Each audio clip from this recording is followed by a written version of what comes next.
Welcome to my channel friends, thanks for joining friends. आज की video में आप 2.3 जो एक्सरसाइज है इसको हल करना जो है वो सीख पाएंगे। फ्रेंड्स, टॉपिक को स्टार्ट करने से पहले रिक्वेस्ट करना चाहूंगी, प्लीज चैनल को सब्सक्राइब जरूर कीजिएगा। इसके लिए सब्सक्राइब बटन पर क्लिक कीजिएगा, साथ बेल और ऑल के बटन पर लाजमी क्लिक कीजिएगा, क्योंकि इस पर क्लिक करने से आपको हमारी हर नई आने वाली वीडियो की अपडेट मिल सकेंगी और आप हमारी वीडियो जो है सबसे पहले देख पाएंगे। टॉपिक की तरफ आते हैं फ्रेंड्स के अगर स्टेटमेंट आपके लिए पढ़ी जाए, यहाँ पे उर्दू मीडियम की बुक में एज ए रेफरेंस देख रही हूँ, तो यहाँ पे लिखा है कि नातक अदाद के दरमियान जो दुरुस्त अलामत है, जो कि आपके सामने यहाँ भी लिखी हुई है, जो इस तरफ की अलामत होती है ग्रेटर को जाहिर करती है, जो इस तरफ को अलामत होती है लेस को यानी छोटी रकम को जाहिर करती है, डिजिट को या नंबर को जाहिर करती है, इक्वल या बराबर, ये जो नंबर एक जैसे होंगे बराबर होंगे उनको जाहिर करती है। यानी 3 अलामतें हैं आपकी, इनको आपने जो भी आपकी कंडीशन दी गई होगी सवाल में उसके मुताबिक इनको बताना है कि आया कौन सी अलामत आएगी। साइन आएगा, साइन जो कि ग्रेटर देन हो सकता है, लेस देन हो सकता है या फिर इक्वल हो सकता है। ठीक है, आपका जो भी मीडियम हो उसके हिसाब से आप अल्फाज लिख सकते हैं, लेकिन अलामती तौर पर तो जारी बात है आपका मीडियम कोई भी हो, अलामतें जो है वो यही लिखी जाएंगी। तो यहाँ पे अगर पहले सवाल की बात की जाए, आपके लिए जो एक जैसे यानी इन तीनों कंडीशन को जो जाहिर करते हो वो सवाल आपके लिए किए जाएंगे, बाकी आपके लिए छोड़े जाएंगे। तो आप प्लीज इसी मेथड को अच्छे तरीके से समझिए और बाकी सवालों को हल करने की कोशिश कीजिएगा। तो यहाँ पे फर्स्ट पहले सवाल का है 1/2 है, 15/20 है। अब यहाँ पे मेथड क्या है, ऑलमोस्ट आपके जितने भी इस पहले सवाल में मेथड है, आगे जो सवाल आएंगे उनमें भी यही मेथड होगा, यानी हाफ मेथड इस वाले सवाल का इस्तेमाल होगा और अगला जो आगे का जो मेथड होगा यानी नेक्स्ट जो प्रोसेस होगा, अमल होगा, वो आपके जारी बात है नेक्स्ट जो एडिशन होता है यानी पिछले मेथड का हाफ हिस्सा होता है, और नेक्स्ट जो कंडीशन आपके लिए दी जाती है उसको हल करने का नेक्स्ट हाफ मेथड होता है। तो इन दोनों मेथड को ओल्ड मेथड जो कि आप पहले सवालों में सीखते हैं उनको मिलाकर और अगली कंडीशन का मेथड मिला के आपका पूरा एक सवाल नेक्स्ट जो भी आपकी एक्सरसाइज में हो सकता है या फिर आपके इसी एक्सरसाइज में सवाल होंगे जो कि आप हल करेंगे। तो यहाँ पर पहले सवाल की अगर बात की जाए मेथड की, तो यहाँ पे इन्होंने 2 वैल्यूज दी हुई हैं। ठीक है, किसी नेक्स्ट जो आपके सवाल होंगे यही चीजें आपकी 3 रकमों के साथ होंगी, 3 वैल्यूज के साथ होंगी, लेकिन ये वाले जो सवाल है आपके ये 2 वैल्यूज होंगी, 2 रकमें होंगी।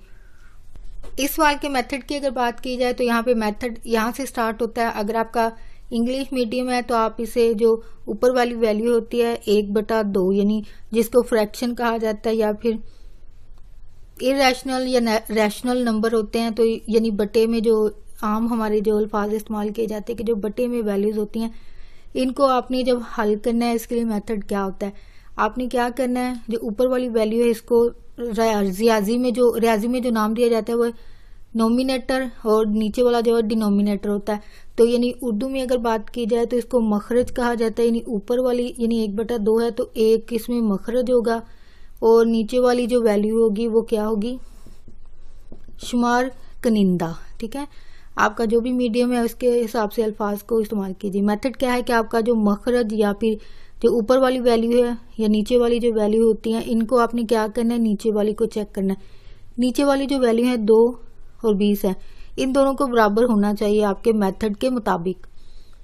तो एक में 20 है और एक में 2 है, तो अब आपने सोचना है कि आया मैं कौन सी वैल्यूज या कौन से पहाड़ या टेबल को इनमें से दोनों नंबर को जरब दूं, एक को दूं तो वो दूसरे के बराबर हो जाए।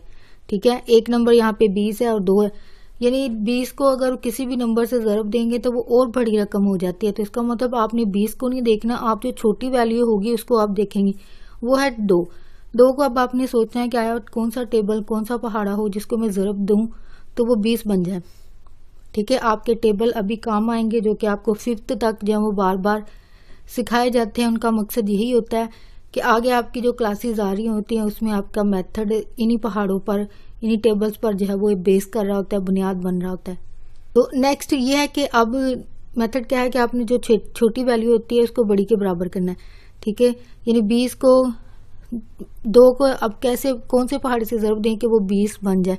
यानी 10 ऐसा टेबल है, पहाड़ा है जिसको 2 से ज़रब देंगे वो 20 हो जाएगा, जो कि दूसरे के डिनोमिनेटर के बराबर हो गया, शुमार कनीदे के बराबर होगा। तो आपने क्या करना है कि दोनों के जो मखरज हैं या फिर जो डिनोमिनेटर है उनको इक्वल करना है, उनको बराबर करना है। बराबर करने के लिए आप क्या करेंगे, 10 से आपने ज़रब देनी है, ज़रब 10। अब ये क्या होगा, 10 एक बार 10 है, 10 2 बार 20 है। अब आपने गौर करना है, ये आपकी सेकंड रकम है, फर्स्ट वाली को आपने बराबर बनाया है, लेकिन बराबर किसको किया है, नीचे वाली जो रकम है शुमार कनिंदा है या डिनोमिनेटर जो है वो उसको आपने बराबर करना है। तो वो आप कर चुके हैं, तो 10 और 20 आ गया। अब आपने क्या करना है, जो आपकी वैल्यूज हैं इनके जो शुमार कनिंदा होते हैं इनका कंपैरिजन करना है, ठीक है। इनको आपने क्या करना है, 10 है, ठीक है, और 10 और किसको देखना है, 15 को, ठीक है। अब आपने देखना है यहाँ पे अलामत आपने खुद लगानी है। पहले तो इन चीज़ों को आपको अलामतों को समझना होता है कि ये कब और कौन सी कंडीशन में इस्तेमाल होगी। अगर तो ये वाली है, इसको ग्रेटर से मुराद बड़ी, ठीक है, यानी इस तरफ जो लिखी जाएगी जोन सी भी वैल्यू है वो इस तरफ वाली से क्या होनी चाहिए, बड़ी होगी, तो फिर आप ग्रेटर लगाएंगे, ठीक है।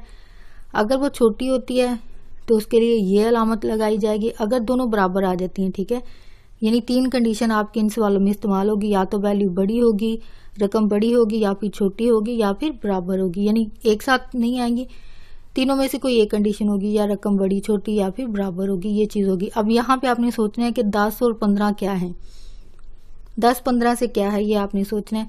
आप गिनती सीखते हैं, जारी बात है आपको पता है। इवन आप पैसों के मामले में छोटे बच्चे जो होते हैं काफी एक्टिव होते हैं, यानी जमा मनफी करना इनको बहुत अच्छे तरीके से आता है, क्योंकि ये बच्चे ब्रेक टाइम में चीजें खाने पीने की ले रहे होते हैं, या फिर घर में भी जब हो तो ले रहे होते हैं। तो अब इनको अपने जो पैसे, इनको एक पॉकेट मनी दी जाती है, उनकी काफी इनको समझ होती है कि कितने पैसे इनके पास मौजूद होंगे, कितने वो खर्च लेंगे, ठीक है। और ये भी पता होगा कि कौन सा नोट ज्यादा है, यानी 5 का नोट ज्यादा है या फिर 10 का, ये चीजें बच्चों को पता होती हैं। और जिन बच्चों को जाहिर बात है ये चीजें कंडीशन समझ नहीं आती, उनके लिए सवाल जो है वो मुश्किल हो जाते हैं समझना। लेकिन समटाइम बच्चों को ये चीज पता होती है कि बड़ी वैल्यू और छोटी वैल्यू क्या होती है, लेकिन जब रियाजी के अलामती तौर पर जाहिर करने के लिए आता है चीज, पॉइंट समझाना बताना, तब बच्चे फिर भी कंफ्यूज हो जाते हैं, ठीक है। ऐसा उन बच्चों के साथ होता है जिनको कॉन्सेप्ट क्लियर नहीं होते हैं कि कौन सी अलामत किस चीज को जाहिर करते हैं, ठीक है। आपको ये अलामतें अच्छी तरीके से समझनी होती हैं, इनको समझने के बाद ही आप इन चीजों को कर पाते हैं, चाहे आपको रकम का पता भी हो कौन सी बड़ी है कौन सी छोटी हो। लेकिन जब अलामत का नहीं पता होगा कि कौन सी अलामत किसको जाहिर करती है, यानी बड़ी वैल्यू को कौन सी जाहिर करती है छोटी, और समटाइम बच्चे एक जैसी अलामत होने की वजह से कंफ्यूज हो जाते हैं कि वो समटाइम ग्रेटर की जगह लेस देन को लिख देते हैं, और कभी जो लेस वाली होती है उसकी जगह ग्रेटर। ये आपको जो भी आपकी कंफ्यूजन हो आप टीचर से बात करके अच्छे तरीके से सीख के फिर करें, यानी अलामत को समझना। अब यहाँ पे 10 और 15 ये क्या है, 10 जो है वो 15 से छोटा है, तो इसका मतलब अलामती तौर पर कौन सी अलामत आएगी, ये वाली, यानी लेस है। 10 जो है वो लेस है 15 से। तो अब इसी शक्ल को जब आप लिखोगे फ्रैक्शन में तो वो क्या होगी, ये है 10/20 और 15 बटे क्या है 20, जो कि आगे इसका आंसर क्या बनता है कटिंग के बाद, या समझे कि यही वाली वैल्यू जो है दोबारा आ जाती है, 10 एक बार 10 2 बार 20, यानी 1/20 जो कि छोटी है। 15 के लिए ये 3 के पहाड़े से होगा, सॉरी 5 के 5 3 बार 15, या ये कह लीजिए कि आपकी वो वैल्यूज जिनको आपने सिंप्लीफाई किया है उसको दोबारा लिख देना। वो कौन सी वैल्यू है आपकी, वो है 1/2, सॉरी 1/2 ही है, और दूसरी वैल्यू आपके पास क्या है 15/20, यानी 1/2 जो है वो छोटा है, छोटा नंबर है या अदद है 15/20 से। मेथड वही है जो कि आप पहले सीख चुके हैं। आपने जो बटे वाली वैल्यूज है यानी शुमार कनिंदा जो है वो डिनोमिनेटर जो है उसको देखना है। अब यहाँ पे 9 है और यहाँ पे 3 है, अब किसको हम टेबल के साथ ज़रब दें कि वो दूसरे के बराबर आ जाए, यानी 9 को देंगे किसी नंबर से तो वो मजीद बड़ा हो जाएगा। तो इसका मतलब जो बड़े छोटे नंबर है उनका भी आपने ध्यान रखना है, जो छोटा नंबर होगा उसको लें, उसको जिस भी टेबल को ज़रब दें तो बराबर इसके आना चाहिए, यानी 9 बराबर होना चाहिए। अब 3 को 3 से ज़रब दे दें, ठीक है, ज़्यादा आपको सोचना नहीं पड़ता है कि शुरू के टेबल में ही, यानी आपको ज़्यादा सोचने की जरूरत नहीं पड़ती है, शुरू के नंबर्स में ही आपको जो है वो 3 को 3 से ज़रब देंगे, यानी शुरू के 3 टेबल में पता चल जाता है आपको नंबर कि 3 ऐसा नंबर है जिसको 3 को 3 से ज़रब देंगे तो वो 9 आ जाता है, ठीक है। अब आपने क्या करना है कि ये जब बराबर हो जाएंगे, पहले इसको बराबर करेंगे, -3/3 है, ठीक है, ज़रब किससे दे रहे हैं हम, 3 से, ठीक है। तो ये दोनों वैल्यूज को देना पड़ेगा इक्वली, क्योंकि आपका जो रियाजी में अमल जो भी आप करते हैं आपको बैलेंस करना होता है। बैलेंस से मुराद वापस इसको जब कट करें तो वापस ये वैल्यू आनी चाहिए, ठीक है, ये होता है इसको बैलेंस करना, यानी जो भी चीज ऐड हो रही होगी वही तकसीम हो जाती है। ये एक रूल है, एक तरह से मेथड है, ठीक है। 4 3 बार 12 हो जाएगा, -12 हो जाएगा, 3 3 बार 9, जो कि हमारी ये जो वैल्यू है यहाँ पे जो 9 आ रहा है उसके ये बराबर आ जाता है। अब आपने इन दोनों के जो ऊपर वाली वैल्यूज है, मखरज है, ठीक है, उनको आपने कंपैरिजन करना है, मुवाजना करना है इनका, इन नंबर्स को देखना है कि आया कौन सी अलामत इनमें दोनों में आती है, यानी -1, ठीक है, और यहाँ से -12। अब देखना है कि इन दोनों में क्या आती है ग्रेटर, यहाँ पे आपने देखना है कि इन दोनों में क्या अलामत आएगी।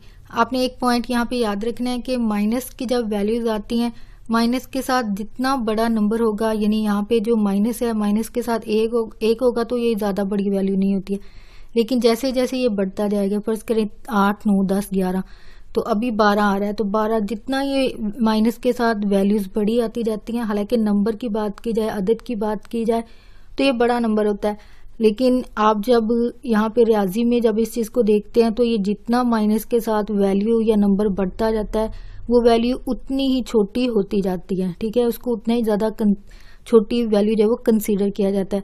तो इसका मतलब -1 जो है वो 12 से बड़ा होगा, ठीक है, छोटा नहीं होगा बल्कि ये बड़ा होगा, जो कि अभी आपको पॉइंट बताया है, इसकी वजह बताई है कि क्यों ये ग्रेटर में आएगा, ठीक है। हालांकि 1 और 12 को अगर देखा जाए तो 12 जो है वो बड़ा बनता है, ठीक है, लेकिन क्योंकि इसके साथ माइनस आ गया, इसके साथ माइनस अलामत आ गई है, तो माइनस आने की वजह से ये होगा कि ये उतनी इसकी वैल्यू जो है वो कम हो जाती है, ये वैल्यू उतनी ही छोटी बनती है। तो इसको इसलिए इसकी अलामत की वजह से -1 जो है वो बड़ा हो जाता है, -1 बड़ा है -12 से। नेक्स्ट आपने वापस ये वाली मेन वैल्यू पुट कर देनी है कि -1/9 बड़ी होती है -4/3 से, ठीक है। मेथड यहाँ से सेम वही है, ठीक है। अब आपकी कंडीशन, अगला जो सवाल है वो थर्ड वाला, अभी पहले का ही थर्ड है, ठीक है। तो इसमें आपने मेथड वही है कि आपने देखना है कि छोटी वैल्यू बटे में और 10 इन दोनों को देखना है बराबर होना चाहिए, ठीक है। 10 को किसी और नंबर से ज़रब देंगे, पहले भी बात हुई है कि वो मजीद बढ़ जाएगी, तो इसलिए बड़ी वाली को नहीं देखते हैं, इसलिए छोटी वाली को चेक करें कि आया किस नंबर से ज़रब दें कि वो 10 हो जाए, ठीक है। 5 को 2 से जब ज़रब देंगे तो वो 10 हो जाता है, जो कि इसके बराबर आ जाता है। तो -1/5 को ज़रब देंगे 2 से ज़रब देंगे और 2 से ही तकसीम करेंगे, तो -1 आ जाएगा, 2 1 बार 2, 5 2 बार 10, ठीक है। दोनों का जो डिनोमिनेटर है वो बराबर है, यानी 10 और 10 आ रहा है। तो अब आपने देखना है कि -1 और यहाँ पे भी दोनों के साथ माइनस है, हालांकि ये इसका ऊपर लिखा हुआ है, इसका नीचे लिखा हुआ है, लेकिन ये दोनों के साथ वैल्यू क्या आती है, माइनस ही होगा, ठीक है। तो यहाँ पे इसका यहाँ पे नंबर क्या है, 2, ठीक है। यानी इसका जब आपने इनका डिनोमिनेटर इक्वल कर लिया, बराबर कर लिया, करने के बाद आपने इसको और इसको कंपैरिजन करना है, ठीक है। अगर आपने गौर किया यहाँ पे -2 है, तो ये दोनों बराबर है, तो इसका मतलब ग्रेटर और लेस की अलामत नहीं आएगी बल्कि इक्वल की यहाँ पे आएगी, वजह दोनों की वैल्यूज यहाँ वो बराबर हो जाती हैं। यानी जब आपने कंपैरिजन करना है उस वक्त आपने क्या देखना है, जो इसका करने के बाद यानी डिनोमिनेटर को इक्वल करने के बाद जो रकम आती है उसको और सेकंड वाली को कंपैरिजन करना होता है, ठीक है। यही मेथड है सब में। इसको कंपैरिजन करने के बाद आपने बताना होता है कि आया इसका आंसर क्या आया है, और वापस इसकी वैल्यूज लिख देनी है, वो है आपकी -1/, 2 बराबर है 2 माइनस 10 जो है वो बराबर है। और यहाँ पे आप 10 भी लगाएंगे क्योंकि दोनों के नीचे जो है वो 10 आता है, ठीक है।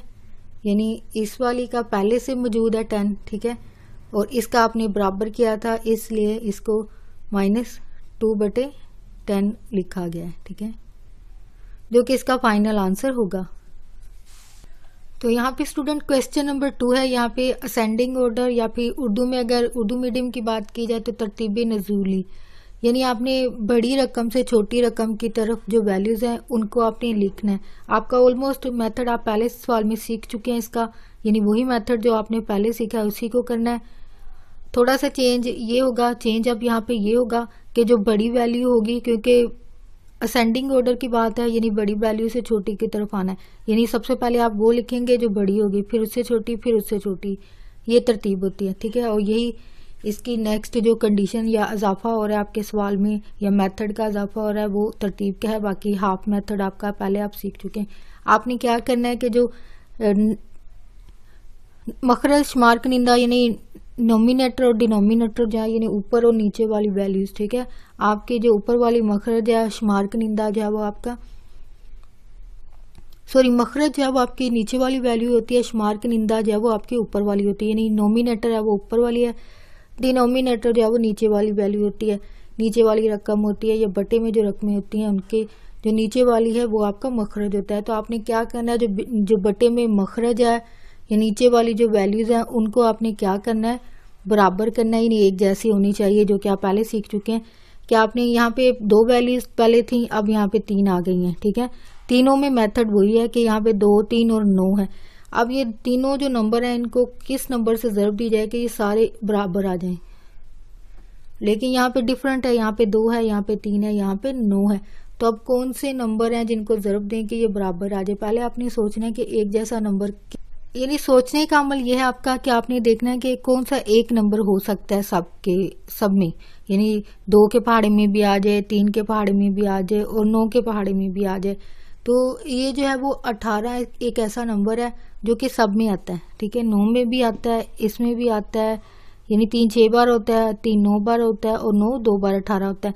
यानी एक नंबर आपने सोचना है, जो भी 3 नंबर होंगे, क्योंकि हर सवाल में एक जैसी वैल्यूज नहीं होंगी, सब में डिफरेंट होंगी, तो डिफरेंट देख लेना है आपने कि इन तीनों जो पहाड़े हैं, ये टेबल हैं, ये एक तरह से नंबर है, लेकिन पहाड़े टेबल भी जारी बात है इनको कंसीडर किया जाता है। सोचना है कि इन तीनों में कौन से एक नंबर आता है, ठीक है, वो 18 आपको बता दिया अभी कि वो 18। अब 2 को किससे ज़रब दें, हम 2 को 9 से ज़रब दें तो वो 18 होगा, ठीक है। 9 इनको अलग अलग पहले हल कर लें, ठीक है।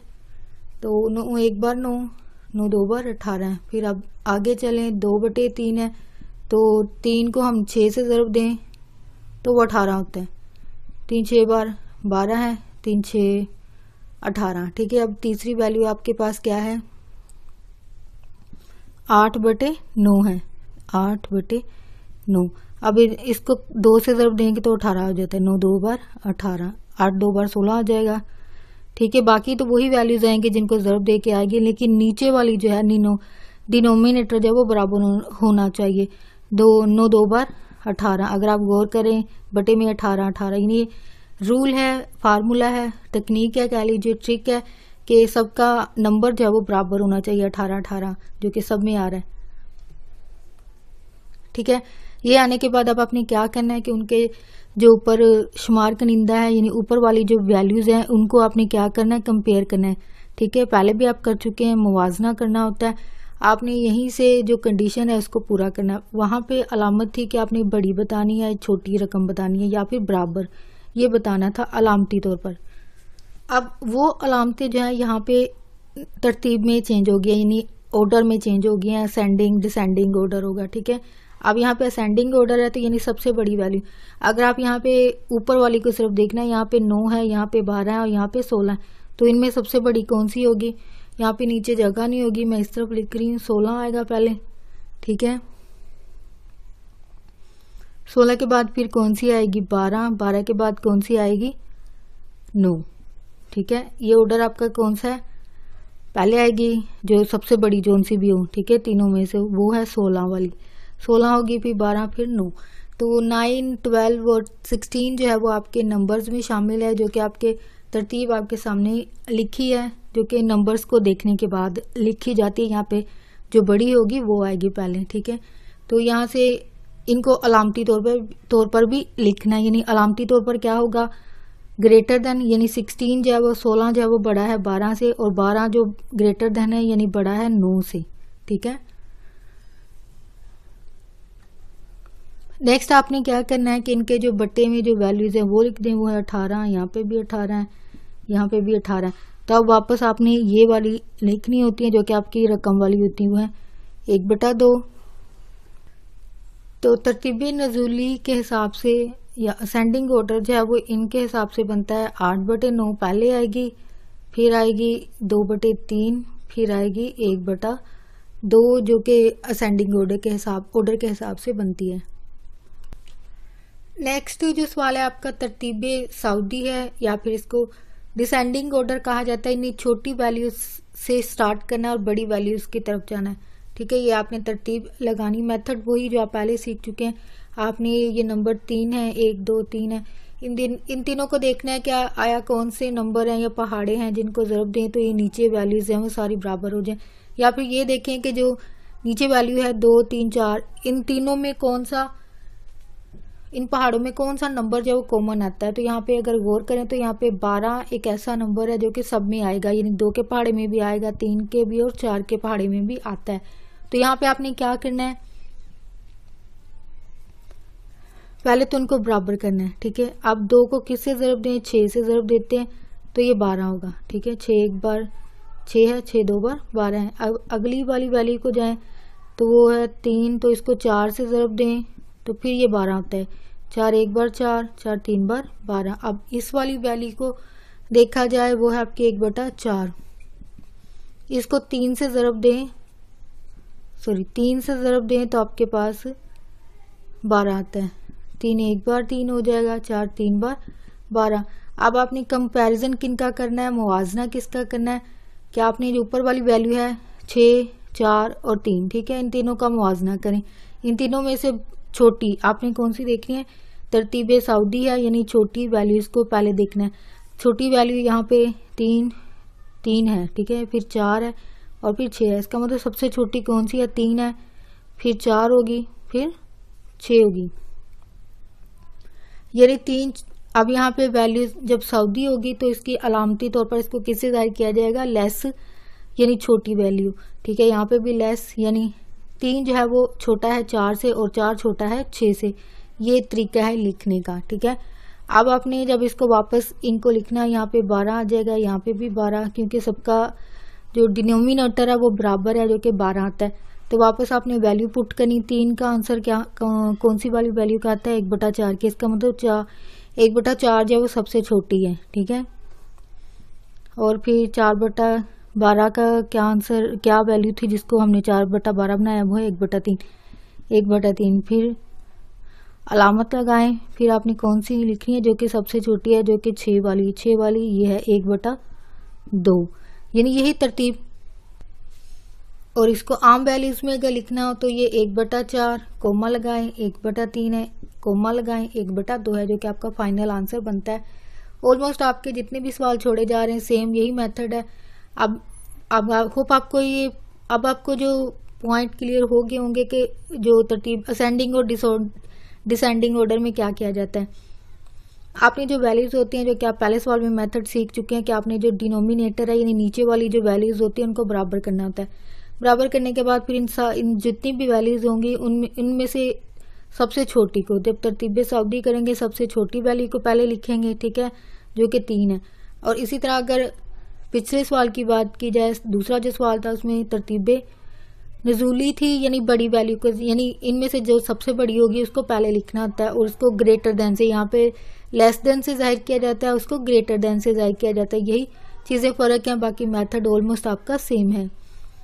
यहाँ पे स्टूडेंट क्वेश्चन नंबर 4 है। यहाँ पे इन्होंने लिखा है कि साबित कीजिए, यानी प्रूफ करना है, आपने साबित करना है चीज़ को कि लेफ्ट और राइट साइड जो है वो बराबर है, यानी इक्वल के साइड इस तरफ भी एक वैल्यू है, इक्वल के इस तरफ भी वैल्यूज हैं, तो इसको लेफ्ट साइड कहा जाता है, ठीक है, जो आपके बाईं तरफ होती है और ये आपके राइट साइड पर होती है, यानी सीधे हाथ की तरफ जो वैल्यूज होती हैं जो कि इक्वल साइन से डिसाइड किया जाता है, यानी यहाँ जो अलामत है ये चीज डिसाइड करती है कि लेफ्ट कौन सी है और राइट कौन सी है। यानी आपके इस तरफ वाली जो होती है वो राइट होती है, जो इस तरफ होती है वो आपकी लेफ्ट होती है। तो अब आपने क्या करना है कि साबित, इनमें आपको कंडीशन ऑलमोस्ट सब में यही होती है। आपके इस टाइप के जो सवाल होते हैं इनमें आपने साबित करना होता है कि लेफ्ट और राइट का आंसर जो है वो बराबर आना चाहिए। कंडीशन आपकी जो भी हो, ज़रब करना है, कटिंग करनी है, जमा करना है, मनफी करना है, या जुज़ाफ़े कल या एलसीएम निकालना है, इन सब को करने के बाद जो आंसर आना चाहिए वो क्या होना चाहिए, बराबर। यानी इस तरफ जो जवाब है वही आपका इस तरफ आना चाहिए।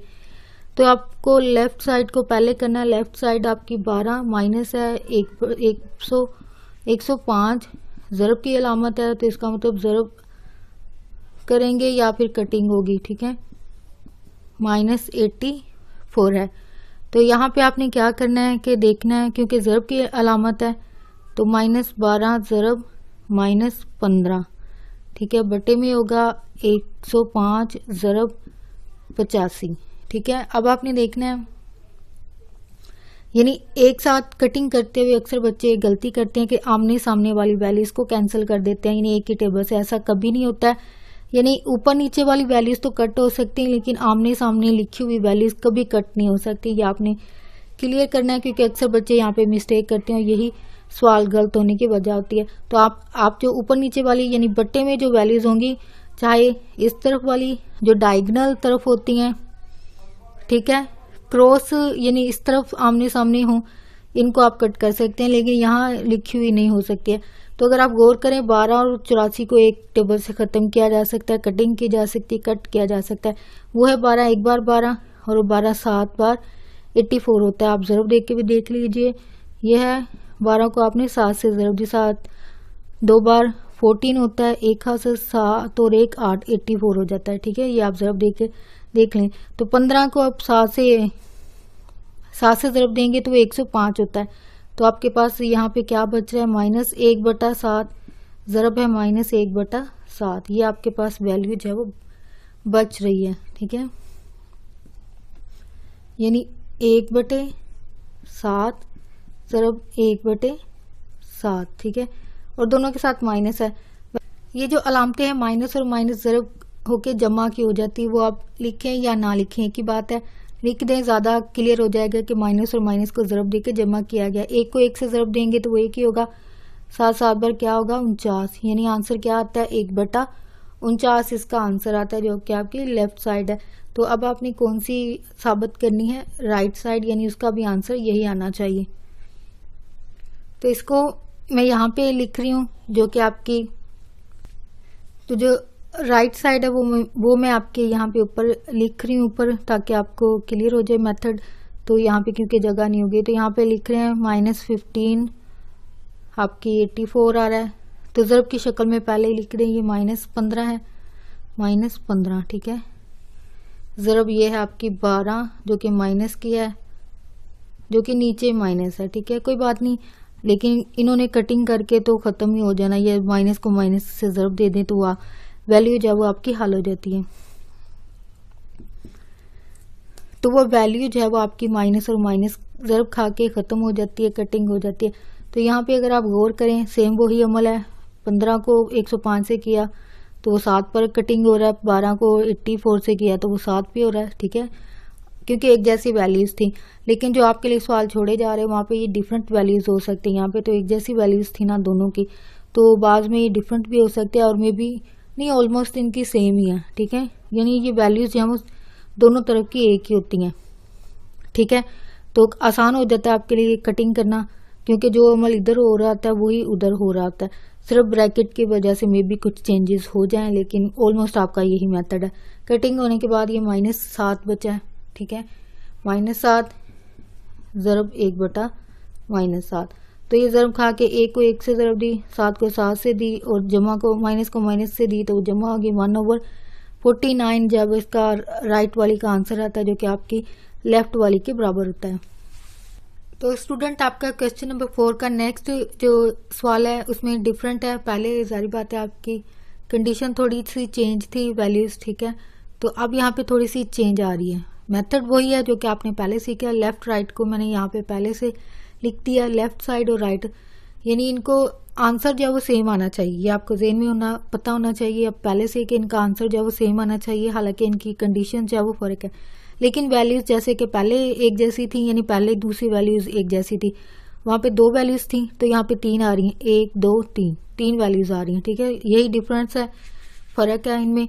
लेकिन जाहिर बात है मेथड तो वही होगा, वैल्यूज बस चेंज आ रही हैं। यहाँ पे 3 वैल्यूज को दे दिया गया। अब ब्रैकेट आपने जहन में रखना है कि जब मेथड हल करते हैं तो आपने सबसे पहले जो ब्रैकेट वाली वैल्यूज होती हैं, चाहे आप कोई सा भी यूनिट हल कर रहे हो, आपका मेथड क्या होता है इन सवालों में जहाँ पे ब्रैकेट का इस्तेमाल हो रहा हो, आपने पहले ब्रैकेट्स को हल करना। ब्रैकेट के अंदर जो भी वैल्यूज हैं, जमा है, ज़रब है, कुछ भी वैल्यूज हैं, ये कोई भी अलामत है, पहले उनको हल करना है, ठीक है। हल करने के बाद फिर बाकी कंडीशन को चेक करना है। तो अब यहाँ पे मेथड कहाँ पे पहले अप्लाई होगा, आपकी ब्रैकेट के अंदर। यहाँ पे अगर आप गौर करें 2 वैल्यूज दे दी गई हैं, पहली दूसरी, इनको दरम्यान में क्या कह दिया उन्होंने, जमा कर दिया, उन्होंने ये कहा। अगर इधर आए आप जो आपकी राइट साइड में कंडीशन दी गई है, कंडीशन वैल्यूज तो वही हैं, ठीक है, लेकिन फर्क ये कर दिया गया, उन्होंने कहा कि पहली और दूसरी वैल्यू के दरमियान ना ज़रब लगा दिए, ठीक है, यही फर्क है। यानी यहाँ पे इन्होंने क्या जमा करें, लेकिन यहाँ पे क्या है ज़रब करें, ठीक है। आंसर फिर भी सेम आएगा, हालांकि अलग अलग कंडीशन है लेकिन आंसर इनका सेम ही आएगा। तो सवाल को हल करते हैं। तो जमा वाली को पहले ये वैसी आ जाएगी, ज़रब आ रही। तो अब आपने अगर पिछली जो आपकी जमात होती है, क्लास होती है, वहाँ पे ये मेथड आप सीख चुके होते हैं कि आपने जो इस तरह की जो फ्रैक्शन होती है, इरेशनल या इरेशनल रैशनल जो नंबर होते हैं, या नातक या गैर नातक जो अदाद होते हैं, या जिनको आम जुबान में हम बटे वाली वैल्यूज रकमें कहते हैं, वो है 5/6 और 1/2। इनको जमा कर देना। इनमें क्या करना है कि आपने जो बटे वाली वैल्यूज होती हैं, जो डिनोमिनेटर है उसको देखना है। 2 और 6 है, 2 और 6 को आपने क्या करना है, एलसीएम लेना है, ठीक है। एलसीएम ये पहाड़ा यानी तकसीम करना होता है एक तरह से। 2 1 बार 2, 2 3 बार 6, 3 1 बार 3। आई होप ये आपको एलसीएम और तकसीम का ही अमल आता होगा। तो ये 3 और 2 को ज़रब देंगे तो वो आपका क्या होगा, एलसीएम होगा। 3 2 बार 6, इन दोनों का एलसीएम क्या आता है, 6, ठीक है। अब आपने क्या करना है, 2 को 6 पे तकसीम किया तो इसका आंसर क्या आता है आपके पास, 6 को 2 पे किया, 3 2 बार 6, तो कितना आंसर आता है 3। 3 को किससे ज़रब दी, 1, 3 1 बार 3, जमा है 6 को 6 पर डिवाइड किया तो वो 1 ही आएगा, ठीक है। 6 1 बार 6, 6 किससे ज़रब खाएगा, 1 से। डायरेक्ट लिख दें, यानी बार ये अगर आप लिखेंगे कि 1 ज़रब 5, ये ज़्यादा आपका सवाल जो है वो लेंथी हो जाएगा। तो ज़रब एक बस लिख दें कि 5 1 बार 5, ठीक है। नेक्स्ट क्या आपका, ये तो वैसी आती जाएगी, और ये ज़रब की अलामत है। अलामत का आपने ध्यान रखना है, ये जमा हो रहे हैं, 3 और 5 को जमा करेंगे तो क्या आता है, 8/6 आएगा। अब यहाँ पे ब्रैकेट के बाद क्या अलामत है, ज़रब, यानी वैल्यूज आपस में क्या हो रही हैं, ज़रब खा रही हैं। तो अगर आप गौर करें, अगर ये कटिंग हो रही है तो आपने कट करना है। कटिंग आप देख लें किसी एक ही पहाड़े से ये कट होनी चाहिए, अगर नहीं होती हैं फिर आपका यही सवाल आंसर होगा। लेकिन अगर ये देखें आप तो ये कैंसिल हो सकती हैं 2 के पहाड़े से। 3 2 बार 6, ठीक है, 8 और 3 नहीं हो सकता है, तो ये क्या होगा, बाकी आंसर आपके पास क्या बचता है, 8 बचेगा और ये 1 बचेगा और नीचे 3 ज़रब 3 बचता है। तो 8 1 बार 8 हो जाएगा और 3 3 बार 9, जो कि आपका आंसर आता है 8/9। यानी अब इसको हल करेंगे तो आंसर आपका क्या आना चाहिए, 8/9, ठीक है। अब राइट साइड पे आ जाएं, ये ज़रब खा रहे हैं तो अगर गौर करें 2 को 2 से कैंसिल कर दें, बाकी आपके पास यहाँ पे 1 है, 1 को 1 से ज़रब दी 1 ही आएगा, तो यहाँ पे 1 है, 3 1 बार 3। तो ये कटिंग होने के बाद 1/3 बचेगा, दरमियान में जमा की अलामत है। अब यहाँ पे गौर कर लें, अगर वो कट हो रहे क्योंकि ज़रब की अलामत है, अगर तो जमा की होती तो ये अमल होना था, लेकिन अब क्योंकि ये ज़रब है तो जाहिर बात है ये कटिंग होगी। 3 1 बार 2 है, 2 1 बार 2 3 बार 6। अलामत को देखते हुए आपने हल करना होता है, तो ये जाहिर बात है ज़रब है, इसका मतलब कटिंग हो सकती है बस, इसके और कुछ नहीं, जो कि एक ही पहाड़े से होनी चाहिए। 2 1 बार 2 और 2 3 बार 6, बाकी 5 1 बार 5 ज़रब खा के, ठीक है, क्योंकि ज़रब की अलामत है जिसका मतलब ज़रब खाएंगे। 5 1 बार 5, 3 3 बार 9 है। तो अब ब्रैकेट के बगैर लिखें 1/3 जमा 5/9। अब इनका एलसीएम 3 और 9 का एलसीएम क्या आएगा आपके पास। जिनको ये मेथड एलसीएम के मुश्किल लगते हैं आप प्लीज़ इनको कॉन्सेप्ट जो भी आपके इनको क्लियर कीजिए, फिर आपके लिए सवाल करना आसान हो जाएंगे। 3 1 बार 3, 3 3 बार 9, ठीक है। 3 1 बार 3, 3 को 3 से ज़रब दी 9 आता है। 3 3 बार 9, 9 को 9 पे तकसीम किया तो आंसर क्या आएगा, 1 आएगा, ठीक है। 1 को आपने किससे ज़रब देनी है, 5 से। 5 1 बार 5, ठीक है। यानी पिछली जो आपकी एक्सरसाइज थी वहां पे आप क्या करते थे कि इनको ज़रब लिखते थे, एक स्टेप जो अब करते थे, अब नहीं करते हैं, डायरेक्ट आप ज़रब देख के लिख दिए 5 1 बार 5। फिर है 9 पर डिवाइड करेंगे ना, 3 3 बार 9, 3 को ज़रब देंगे 1 से, 3 1 बार वो 3 ही रहेगा। तो इन दोनों के दरमियान में जमा की अलामत है, इसका मतलब जमा कर दे। 5 और 2 को जमा किया तो ये कितना आता है, 8/9, जो कि आपका फाइनल आंसर है। ये हालांकि आपके सामने डिफरेंट कंडीशन, यानी यहाँ पे जमा और यहाँ पे ज़रब को लेके फिर बाद में जमा किया, पहले जमा किया फिर ज़रब हुआ है। तो यहाँ पे पहले ज़रब हुआ है फिर जमा हुआ है, यानी ये डिफरेंस था, जो कि कंडीशन जो है वो आपकी डिफरेंट होती है, यानी हर सवाल में डिफरेंट होती है। यानी समटाइम ये जमा पहले कर देते हैं, ज़रब बाद में, ज़रब पहले कर दिया तो जमा बाद में, इस तरह की कंडीशन चेंज करते रहते हैं, लेकिन मेथड सेम ही होता है। यानी आपके लिए बाकी जो सवाल छोड़े जा रहे हैं ऑलमोस्ट आपके सेम यही मेथड है, सिर्फ आपके जहाँ पे 5/6 आ रहा है यहाँ पे कोई और रकम आ जाएगी, मेथड यही होगा। आंसर इनके सेम आने चाहिए, ठीक है। चाहे आप ज़रब करें या जमा करें, पहले जमा करें या बाद में ज़रब करें, आंसर फिर भी सेम आना चाहिए। ये आपका पहले से उन्होंने कह दिया है कि साबित है कि ये दोनों के आंसर क्या होंगे, सेम होंगे। जो कि अभी आपके सामने किया है वो 8/9 और 8/9 सेम आंसर आता है। हो फ्रेंड्स, आज की वीडियो आपके लिए हेल्पफुल रही है, आपके लिए मददगार साबित हुई है। अगर आपके लिए एक्सरसाइज को हल करना और सीखना आसान हुआ है तो प्लीज़ मेरी वीडियो को लाइक और शेयर लाजमी कीजिएगा।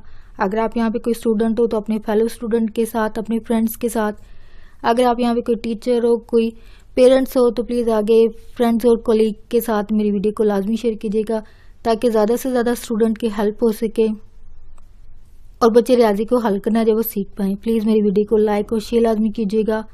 आपकी कोई भी राय हो इस वीडियो के हवाले से, या अगर आप कोई टॉपिक चाहते हैं कि आपके लिए वीडियो बनाई जाए तो आप प्लीज़ कमेंट में ज़रूर लिखिएगा। आपका वीडियो देखने के लिए बहुत शुक्रिया।